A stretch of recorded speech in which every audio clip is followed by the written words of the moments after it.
What is up, guys? My name's Jeff. That's my wife. This is My Wife Still Likes Me. Today, we are going to talk about how expectations release the mental load.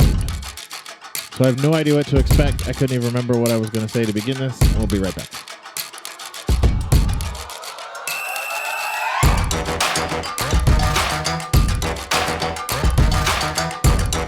Hi. Hi. How are you? Great. Although I feel like I have an eyelash in my eye, so if I start winking weirdly at you, you're welcome. It just means I think other stuff's going to happen later. And now with the question. Do your thing. Oh, I totally didn't do that last time. These are uncommon questions. If you want to get them, they are great discussion starters. Does it say how many are in here? There's a lot. 200 questions. It says 2 players, 1 to 20 minutes, ages 13 plus. There's a link in the description. We really should just get an affiliate link without how often we plug them. Yeah. I only do them. I don't do them when I do this by myself. No? No, because I forget because they're here because this is where we do this. And I do the rest of them in my office. Oh, okay. All right. So this is really funny. I'm going to get the dirty ones for a whole series. We're going to get kicked off the air. I literally pulled this from the middle. So you are a time traveling DJ. You can go back to any point in history and play one song over invisible speakers for everybody to hear. What point in history would you travel back to, and what song would you play?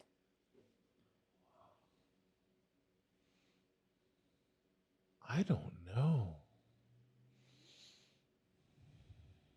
That's tough. I know. Wow.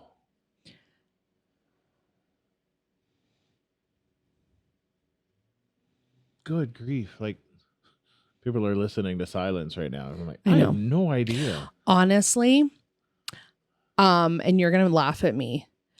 The new song by Miley Cyrus, Flowers. Oh, my gosh. Oh, my. And I know it's everywhere, but I love that song. And it has no reflection on you, but I love the fact that she says, I can buy myself flowers. But you flowers. buy yourself flowers all the time. Let me finish. But I do. And that was a turning point in our marriage because I love flowers. If you look around my house, you can tell I love flowers. And these are my favorite. They're fake. Because they're fake. But I like having fresh flowers. And you've bought me flowers a few times. And when we were first getting married, and don't get me wrong, I buy the clearance flowers. I know they only last for like 3 days and I really don't care. But you have learned since then, but you always tend to buy dead flowers. So they make it through the afternoon. So I do buy myself flowers, but I like that line specifically in that song because I do, and this is the independent woman in me, and I love you. It has nothing to do with you at all. I'm just going to put that disclaimer. Oh. But women, I feel like, don't need a man to buy them flowers to make them feel validated. If you like flowers, buy your own darn flowers. Absolutely. Flowers. Don't wait for a man to make you feel validated or special with flowers. But I love that line. And I think I would probably put it, honestly, the 80s and the 90s. Honestly. That's what that song sounds like, too. It does. But I like, because I feel like that's kind of, at least in my life, because I was a teenager, young kid, teenager. But I think that would have helped me at that point in my life, feel a lot better about myself. Like, I don't need a man, and I've kind of grown up that way, but, I had a lot of self-doubt when I was younger, but that's what I would do. I went deep. Man, I'm sorry. No, I know. I don't have anything deep like that. I have 2 songs. I don't know where I would put them, but the first one is, I don't actually know which one's the name of the song and which one's the album, and I have no idea who the artist is, but I heard the song on the radio first, and then I heard it in TikTok. It's 070 Shake Escapism. And it is like an EDM beat with this awesome woman rapping over it and then singing over it. And it's like, it sounds like two separate songs that got put together really well. And like, I could just like head bob to that for hours. And every time I've heard it in commercials too. And I'm just like, that song needs to go to like to the 1600s, because it's about like, the parts I remember, because I've only heard it twice, are women empowerment. Like, I'm going to be my own person. And you want food for thought. If you can't handle it, don't marry an independent woman, because they don't need you. And then just because I think it's funny, I would do Leanne Rimes' Where Would I Be Without You in any generation, because we needed all of them to be here today. See, in my twisted sense of humor, I'm like, you know, Crazy Train or Highway to Hell over the Pilgrims. Highway to Hell. Who was it? Our kids sang that to somebody. Was it your mom? Yes. So, and it was they heard it in a movie. Like, they didn't Percy actually hear Jackson. the song. They heard it in a movie, and they started singing along with it. I'm like, one of my daytime jobs, I'm a pastor. So when your kids are sitting in the back of their grandmother's car singing "How,"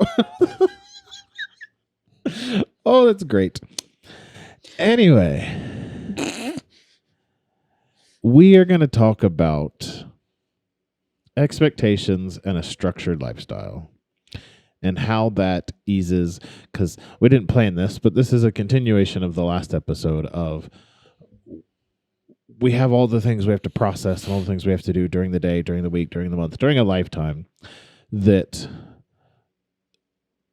become overwhelming to the point that the other half may feel not wanted or neglected, and then they get separated.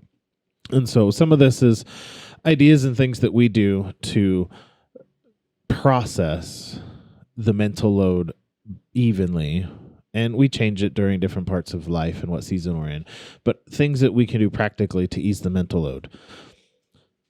I'm self-employed. Both of my jobs, I have to have a structure. Like, I have to plan. Like, I do zero blank space. So from 6 to 11, 6 a.m. to 11 p.m., I plan everything. Because if I don't plan it, it's not happening. Like, I'm going to get up, I'm going to take a shower, I'm going to read my Bible, I'm going to work out, I'm going to take the kids to school, I'm going to write my zero spaces, and then I do whatever I'm working on the day. And then, like, I even have, like, dinners at 5. I read and journal or learn something at 10. And stuff like that. Like, I have to, because if I don't plan it, I'm just going to sit on TikTok all day. The same is true in our marriages. Not that we have to structure every moment, but that there needs to be some process of this is when and how we do things, because then we know they happen. And not just the physical times we talked about last time, but like, is dinner at the same time every day? That kind of thing. Anyway, structured lifestyle from your perspective. Yeah. Well, and to kind of build off of that, like, you need to communicate about what your structure is. So you have, you know, a different set of structure. So I work a 9 to 5. And so, you know, from 9 to 5, my day is filled with nothing but calendar invites, and I live by my email, which is funny because I hate checking my personal email and it drives you crazy, which is hilarious. Although sometimes secretly, I've never told you this, sometimes I wait to see how big the number I can get it to be before you just... We have a friend that I hope you never beat. It was 21,000. Yeah, I think the highest I've ever gone was 4,000. Oh, but anyways, it's mostly I have 40 ads right now because I haven't checked my email today. and it's driving you crazy, which is hilarious. But when I get off of work, like, I have a loose plan, you know, I eat dinner, and sometimes we have things after work. Like, sometimes I'll go to the grocery store because I need some alone time. That, as weird as it sounds, that is my escape sometimes, is getting to walk through the grocery store by myself. And not everybody's like that. I'm an oddball, I know. But, you know, I don't expect dinner, although I've gotten really spoiled. But I have to communicate my schedule to you, because there are some times where it's like, we need to go to this function, you know, this event, birthday party, or we have to we have to go to the grocery store before it snows. And so Right. knowing what our schedules are helps, because sometimes dinner's got to be ready at 4:30 so we can eat and be out the door by 5, or Sure. things like Or that. I travel a lot, and we live in the middle of nowhere. So there's days where, hey, you have to get up and take the kids to school, and it sucks, but you're going to have to take your lunch break to go get them because I'm physically not going to be home. Yeah. Which doesn't fit into a structure, but knowing the regular plan, and then when things come up, you'd be like, oh, I'm not going to be home next month. Can you plan for this? And understanding each other's schedules will help you long term too, because like I do have a degree of flexibility within my schedule. If I didn't, then for him, he wouldn't be able to do some of the things that he does, or I would just have to take time off to make sure. But it's also a give and take. And I think that's sometimes where people get stuck. Yeah. There's a lot of take and not a lot of give. Yeah. We all have things that need to be done. Personal things, family things, work things. This thought came from, make sure I get this right, verywellmind.com. And the article was the importance of keeping a routine during stressful times, in which arguably there's a lot of stressful times, but stressful times doesn't mean negative, bad, hurtful times. It just means there's a lot going on. And we, meaning I, have overbooked or double booked us several times, not paying attention to anybody's calendar. And becoming overcommitted gets to the point to where the things we want to go to are just not fun because we're worried about whatever's next. So having a regular routine or a structured lifestyle is a way to lower stress levels, create good daily habits, take better care of your health, feel more productive and more focused. Yeah.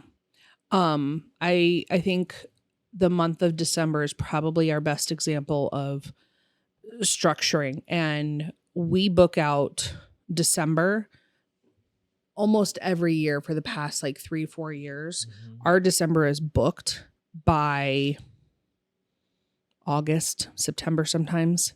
Yeah. And so, we have to have that rhythm. And, there are some things like I always have to work a weekend.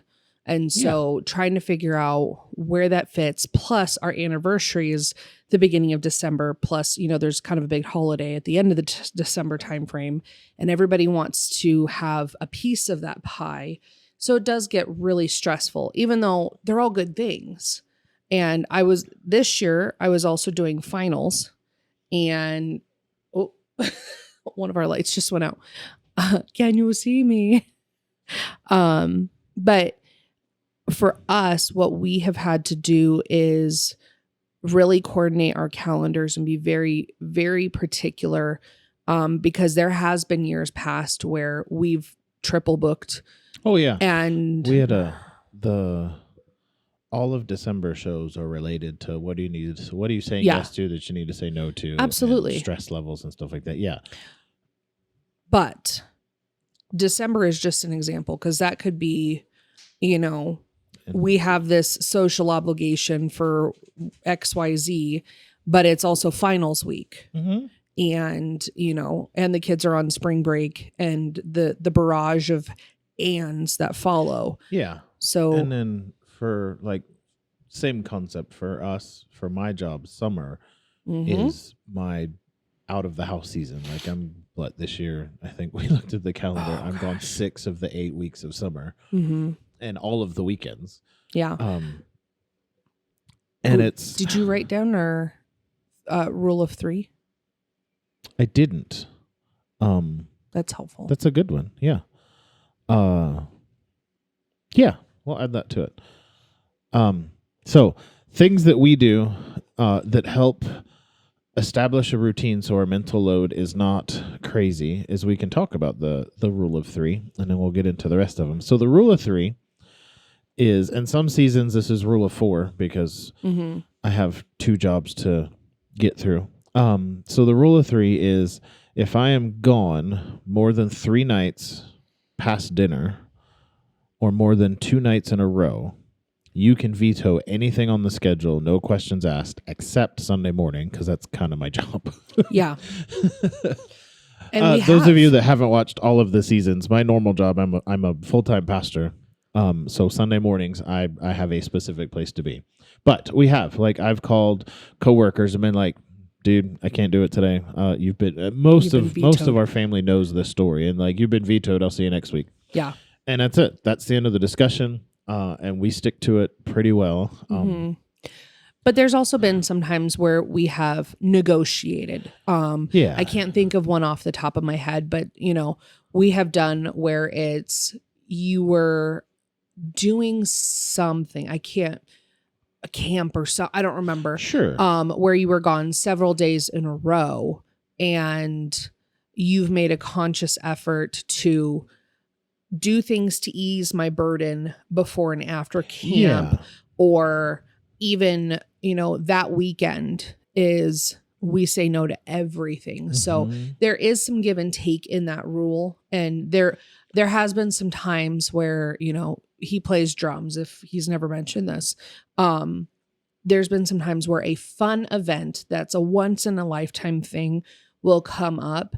I will give a little bit that week, but the next weekend is my weekend. Yeah, and we do stuff like that all the time. Consistently, though, it's a rule of 3. Absolutely. But there's like, I'm going to be gone 6 weeks this summer. Yeah. The time leading up to that, I'm going to be home as much as possible. And the time after that, I'm going to be home as much as possible. Yeah, but we've also negotiated that too, where I have a week and change cruise by myself, which is amazing. I'm super excited about. Before then. And so there is that give and take, but I think it's worth calling out what we do and some of the addendums, because this is kind of a new concept for some people. Yeah. It's making a conscious effort to be at home together. Mm-hmm. We have jobs, and not everybody's going to be able to do something like that. Cause I have a friend, his wife is a surgeon in another state. Mm-hmm. And so she works 7 on, so she leaves on a Monday, and he drops her off. She's gone for 7 days, and then she comes home for 7 days, and she's at home for 7 days. Like, she doesn't. I mean, they do stuff together, but that's their lifestyle, and like, you can't have a rule of 3 if you work in another state. Well, and I mean, my dad growing up was a fireman, and so he was 24 on, 48 off, and there are some tricky schedules, but figure out how that works for your family and your situation. Is dinner at the same time every day? Like, is dinner around the table? Not during December, if you watched the last episode. Or do you want to be like the Reagan family in Blue Bloods that has dinner together every Sunday? We try to have dinner together every day we're all home. Yeah. We have dinner every day, but we try to do it together when we're all here. And so that's the thing. Like, our kids are school age, so this is part of the next one too, is daily routine. Our kids come home from school, not all at the same time, because that doesn't make any sense to me. But our kids come home, it's homework, chores, and usually it's dinner time, and then, or I'm cooking dinner and they're finishing up, and then we have dinner together, and then it's free time till bedtime. Yeah. And that's 6 days a week. We have dinner at the same time. And so that's something like, does it help in meal planning, which is, I hate doing it, but when it's done, I don't have to think about it. I just like, oh, we're having balsamic fig chicken today, which is true, actually. Yum. So I can it's 6 o'clock in the morning. I'm in a hurry. I'm trying to get everybody out the door. I just grab a bag of chicken out of the freezer, and it's ready by the time we get home. The routines and the structure that help.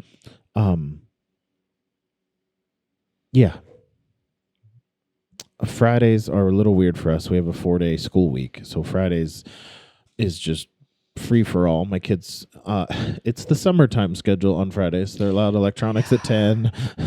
They have to have their chores done by 3 and so on. Mm-hmm. And Fridays is usually my planning day because my children are loud. Oh my goodness. And so I don't get much work done sometimes. But it's also like, you have to communicate with your significant other, like, what your needs are in your schedule. And there are some people that like, there are some nights where I get off work and I will go sit in our room by myself. And I love the fact that he will come check on me to make sure I'm okay because it's outside of my normal. Mm-hmm. But he also knows that sometimes I just need that downtime.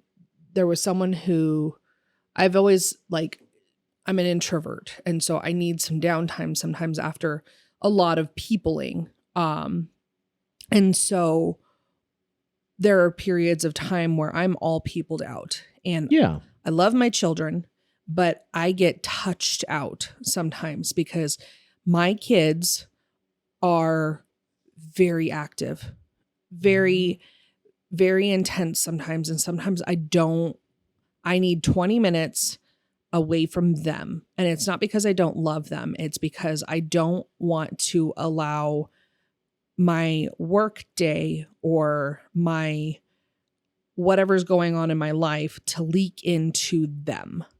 And so, have that talk with your partner, because if you didn't know that's what I'm doing, you could easily see it as I'm avoiding spending time with you, Mm-hmm. or, you just got off work. I need 5 minutes for, whatever. But if you understand what I'm doing, it's not I'm avoiding you. It's not trying to shirk off all of the responsibilities on you. It's I need 5 minutes or 20 minutes usually for me to recharge enough to get through dinner. Yeah. Because I know that when I'm done with work, my kids are each going to rattle off rapid fire their entire day in one breath, because they get super excited. They want to show me all the things. They want to love on me. And I know myself, like if I don't take that downtime, I'm going to lose it on them in the form of anger, because it's that natural body reaction. So share that with your significant other. Yeah. A big one, and I don't remember where I heard this, but to help our scheduling mental load is our kids don't participate in more than one club or extracurricular activity per semester. We also have the addendum to that where it's if they have an after school like tutoring thing. That doesn't to better count. your education doesn't count. It's sports clubs. Like our girls are in a club one day a week and our son's in a club on a different day a week. I'm not gonna lose my mind driving kids all over town. And that helps a lot. I don't remember where I heard that, but each kid can do, now in this case our daughters do the same one, so it works out. But each kid can do one thing per semester. And we've had to have those conversations. Our son has come up with 3 different things he wanted to do last semester, and I'm like, you get one, buddy. Pick one. And then we have conversations, which one is going to be more beneficial or more interesting. Because he comes up with like, hey, I want to do this. I'm like, you're going to do that for a week. And then anyway,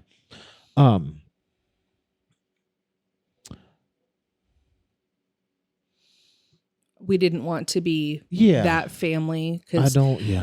Gas is expensive. Gas is expensive, but we also have friends of ours who are bending over backwards, and not that I think asking for help is a bad thing, but asking for help with something every single week because they have stretched themselves so thin that they can't even make it to the grocery store. Yeah. So, and our grocery stores close at a certain time. That's why we say that. Yeah. But still, there's a couple of our friends that are, going to this activity with one child, this activity for another child. And then that same child has, baseball. And then they're every day of the week. They're in club baseball, school baseball, and they're running ragged. I mean, I've had people that I work with that every day it's something different. And I'm like, where do you find time to eat dinner together? Yeah. And they don't. And one of my people I was working with, she was like, I eat on the road a lot. And there's also health implications for, going to McDonald's all the time. Yeah. So, I mean, I love a number 3 with no pickles and no mustard, but if I ate that every day, I'd have more than a keg. So that goes into this last thought that I have is we have friends that are just go all the time or go with the flow. And I don't, at some point, something's going to break. Some things could be seasonal. Like in summertime, I spend a lot more time outside with the kids because it was 17 degrees this morning and I'm not going outside if I don't have to. No. But I also travel a lot during the summer for my job. Mm-hmm. And then I also, school is a season. Yeah. And there's a lot of different things that can come up, but understanding that it's, a short-term thing, or if it's a major lifestyle change, you're going to have to adjust with it. And adjust with it. But then the last thought I have is to schedule or plan the breaks, right? Yeah. I'm self-employed. I have to schedule everything because that's just my ADHD will kick in and I will just sit here doing nothing all day. Yep. But I have at least one day a week, and it's not always the same day now, but I have one day a week where there's nothing. I have nothing planned. And it's just some days I lay on the couch and play Farm Simulator for hours. And some days it's working on cars and doing the honey-do list, if you will. But our kids also have one whole day. Yeah. They have zero expectations. They don't have chores. You know this. I should talk to the camera. Yeah. If your kids are listening, I forgot to tell you to plug their ears for this, but our kids have a day off, like a legit day off.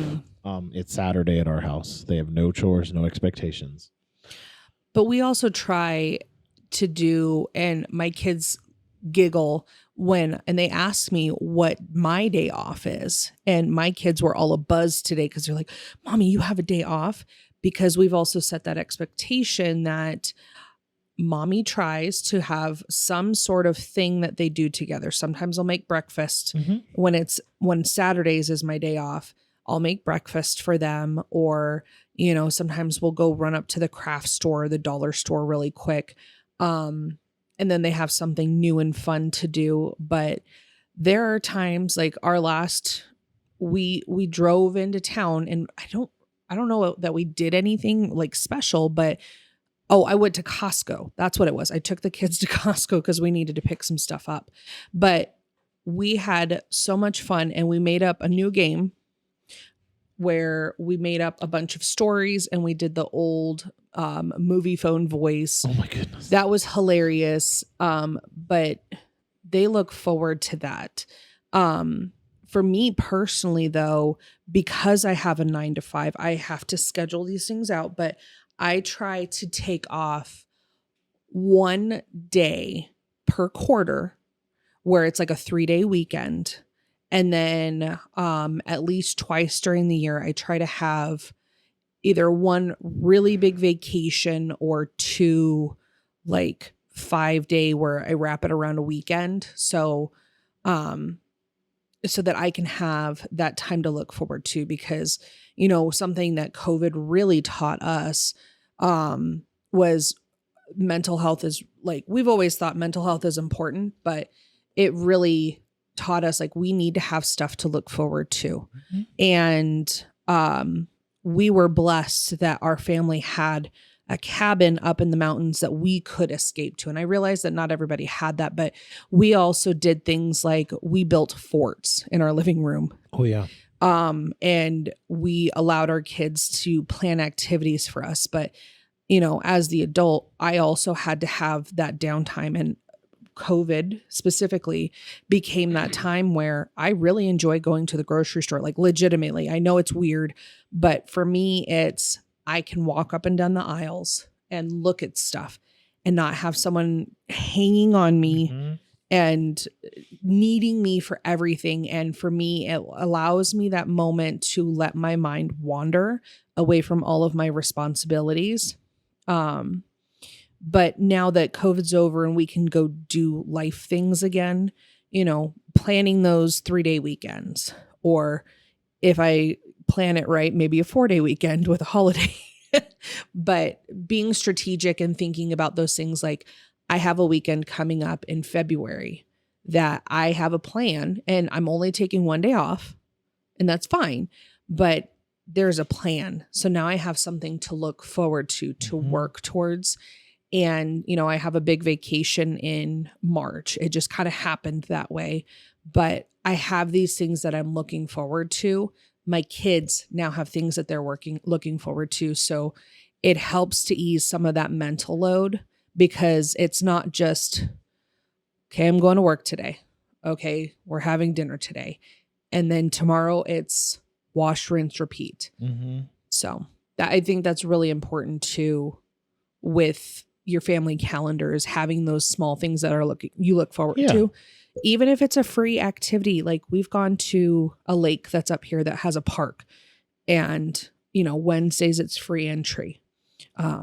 Sometimes, like if you live in a big city, like a lot of the museums will have a set day that you can go for free. And so, look for those things.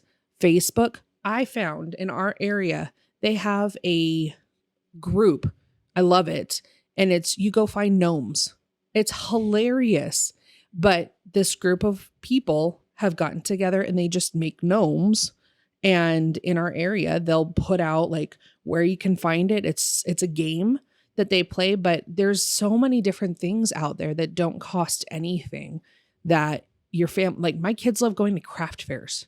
We hardly ever get anything, but it's something for them to do. And the last one got canceled and they were so disappointed, but like I look forward to things. So as a family, have that thing. Yeah. I'm done. I'm rambling, but whatever. All right. Not everything has to be structured. My personality, everything has to be structured. Yeah. But having a plan or things that happen or limiting extracurricular activities like clubs and stuff like that will help with the mental load and the stress and stuff like that. All right. Yeah, but this is my shameless plug, because we do need to plan. But yeah, I think too, like, especially as a family, if you can plan ahead, then the structure is there, because something is inevitably going to happen that makes you have to pivot. And so if you have a plan in place, it's easier to pivot. Like we joke, like when you're going on a trip, you pack 12 pairs of underwear, even though you're only going to be gone for 2 days, just in case something happens. Same goes for your life. Like, we plan to go to the store before the snowstorm. Well, if we don't make it to the store, we still have stuff. Like we're not. Yeah. But there's comfort items. Same can be applied to your life. If you plan to have, that 3-day weekend, if you end up getting sick, it's not ruining, but stuff happens, and then you just make a new plan. Anyways, I'm rambling. I'm sorry. It's okay. I'm with you. That makes sense. You good? Okay. As always, we are not mental health professionals. If you need a counselor or a therapist, please go find one. We are just taking a practical look at how we think we can do better at being married. You can find us online, hopefully everywhere, at My Wife Still Likes Me, mywifestilllikesme.com. Comment, let us know what you want to talk about. Hit the like button and subscribe and turn on the bell, because I'm supposed to ask you to do that. There's a bell now? Yeah, so... I'm not cool, sorry. Yeah, so you subscribe. You can like videos. And if you want notifications, you hit the bell. That's new. It's not, but okay. It's been around for a while. I'm not cool. The bell's been around before shorts. We'll say that. What about pants? Oh my gosh. Bye.